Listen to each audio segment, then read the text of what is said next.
бо шарофати соҳиби истиқлолии мамлакат ва сиёсати хиратмандонаи асосгузори сулҳу ваҳдати миллӣ пешвои миллат президенти ҷумҳурии тоҷикистон муҳтарам Эмомалӣ Раҳмон мақоми занон дар ҷомеа баланд гардида дар ҳама соҳаҳои ҳаётан муҳими ҷомеа содиқона фаъолият намуда истоданд. Ин нуктаро зимни чорабиние ки дар хадамоти иҷрои назди ҳукумати ҷумҳурии тоҷикистон бахшида ба рӯзи модарон баргузор гардид иброз намуданд.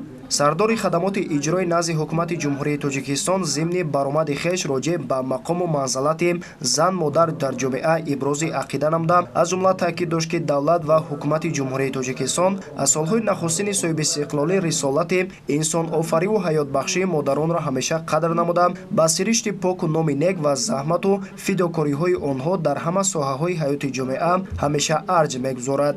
зикр шуд ки воқеан ҳам рӯзи модар ки бо фармони сарвари давлат ба хотири бузургдошти модарон эълон гардидааст, ҳамчун рӯзи саодат ҳамасола дар қаламрави ҷумҳурӣ бо шукӯҳу шаҳомати хоса пазирой мешавад. бори дигар ин нуктаро бояд таъкид намуд ки маҳз ҳамин модарон бузург буданд, зеро қаҳрамонони давлатмардон, бузургон, сиёсатмадорон ва таърихнигоронро зодаву дар домони хеш парвариданд. зеро зиндагии ҳар фарди ҷомеа аз меҳру муҳаббат ва сидқу вафодории зан модар маъво мегирад. зан чароғи мунаввари хонадон, ҳидоятгари ахлоқи нек ва дастгиру наҷотбахши ҳамешагии мост. фазилати оливу рушду нумӯи ҷомеа аз талошҳои пайвастаи онҳо сарчашма мегирад. дар фарҷоми чорабинӣ ба занони фаъоли хадамоти иҷрои назди ҳукумати ҷумҳурии тоҷикистон тӯҳфаҳои хотиравӣ тақдим гардид.